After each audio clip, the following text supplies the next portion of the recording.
Alright, welcome back to another video on the Supernote A6X2 Nomad. It's been a little bit, but we're back to it. We're going to be comparing the Heart of Metal Pen 2 to the standard push-up pen, and see which one of these is actually better for you to buy, what actually works better on the device, and so on. So first we're going to talk about the build quality, and yes, the Heart of Metal Pen does feel more premium. It's made of metal, hence the name. It has a very satisfying click when you put back on the cap.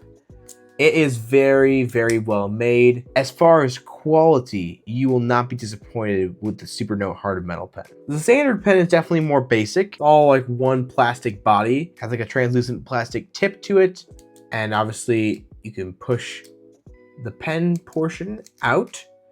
It still has a clip here, which the back half seems to be plastic, and then the top half seems to be, I think it's still a plastic, but it's like a chromed out plastic. Although I do like that Supernote logo on the back of the pen there.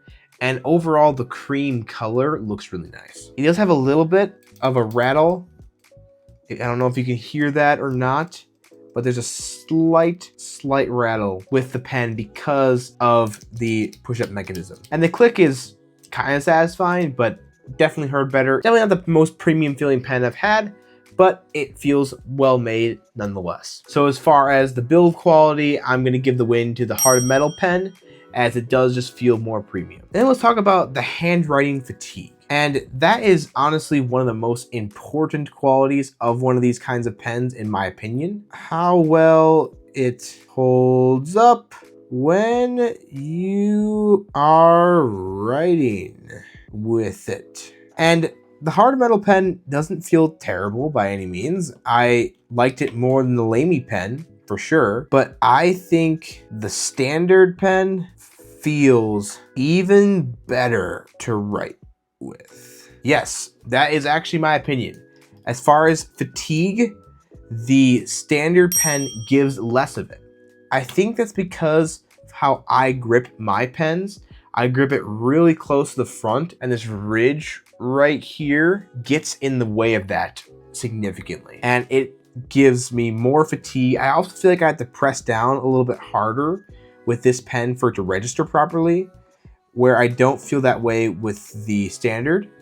And because of this all-one design and this clear plastic here, feels the same no matter where you grip it and how you twist it and all that stuff. So it's very comfortable no matter how I'm grabbing it, and the fatigue is less. So going right off of that, how is the writing feel itself? Okay, well, these have basically the same feeling to them because they both use Supernote's ceramic nibs. Let's see if you can see that on camera here. So they're the exact same kinds of tips. So no real difference as far as the feeling that you get on the screen. The only difference is the fact that there's more fatigue with the Heart of Metal. For example, I have to push a little harder, like I was mentioning before, and other things like that. It just feels more fatiguing. And that's the only change to the feeling while writing. But the actual tip to contact on the screen is the exact same. So we're just gonna give no points, call this one a draw. Now the next thing is, I'm curious if any of you out there who have the Heart of Metal Pen 2, if you've ever experienced ghost writing, or what Supernote calls non-contact writing. And that's pretty self-explanatory. It makes a mark on the screen before your pen actually touches the screen or makes contact. Therefore, it's non-contact writing. Now, if you go into the settings and display and input and stylus and calibration, there's accuracy and there's also non-contact writing. And then it outlines the behaviors of non-contact writing. And you can see that right here. So behavior 1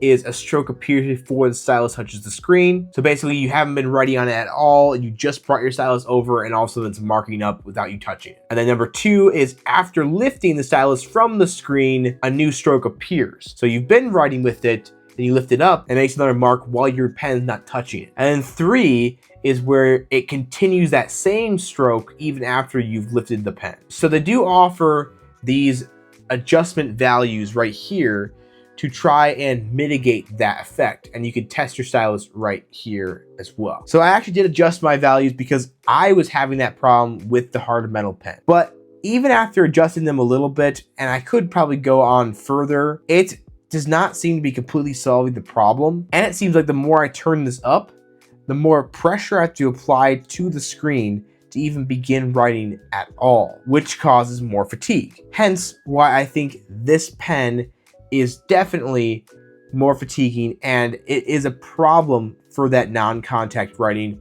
or ghost writing. Where even before Supernote released this fix, I switched to this pen and I was not getting any ghost writing, non-contact writing, whatever you want to call it, on this pen at all. So I'm switching back to this pen because this is going to give me the least amount of fatigue and I'm not going to be experiencing ghost writing. If I even have it happen to me once with this pen, I will let you guys know immediately. But I think this is a really good option if you're plagued by that, because it has the same tip, same kind of initial feel, but it has none of those downsides. I can try to get it to do ghost writing for me right now, but likely it will not, because it never wants to perform on camera for me when I want to show someone. Yeah, try as I may, it's behaving well right now, but I have had that problem a lot on this pen, and I'm sure some of you out there have as well. So between these two, I'm gonna say the standard pen is the one to get.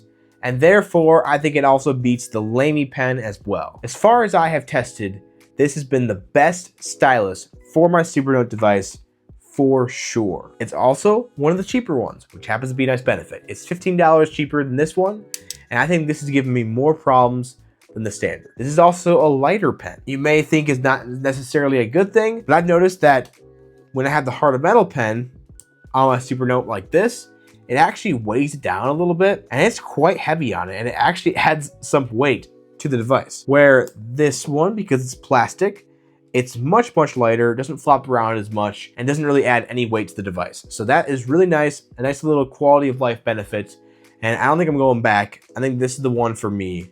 I hope this helps some of you guys out there, especially if you've been experiencing some of these problems. Sorry I haven't made a video on the Supernote in a while. I've been really consumed with iPad stuff and other content that I've been making as well, but I will be having a direct comparison between this Supernote and the latest iPad coming up really soon. I'm gonna do it versus the 11-inch. I'm gonna see if that new nano texture display gives it an edge over the Supernote or makes it a comparable device as far as note taking. I'm also really excited for the Supernote A5X2. Supposedly it's coming out soon. I guess we'll see if they delay it again. Hopefully not. If you're excited for that one as well, please let me know in the comments below. I will be reviewing it once it comes out, and I will be directly comparing it with this version and the Remarkable and the iPad, a couple other products as well. So it's gonna be a pretty awesome time once that comes in. My goal right now is to reach 5,000 subscribers before the end of the summer, and it's going by quick. So please tell your friends, get subscribed. There's variety on this channel. There's something for everybody out there. Help me reach more people. Like this video, comment below, all that stuff. Please just help me get out there so more people can see this content and it can actually be a help to people. That's the goal of this channel, is to be informative and helpful in every single review. And if there's something you think I missed or wasn't very helpful with or anything like that, please let me know that as well in the comments below. I will take criticism. I don't mind. I'm not scared. Give me some constructive criticism. If it's just mean and rude, well, that's not helping anyone. But if you actually have some good constructive criticism for me, totally let me know. I want to improve. I know I have many things I can still be improving on as a channel. So thank you for sticking by me. And again, spread the word so that more people can see and be impacted by this content. And as always, have a great rest of your day.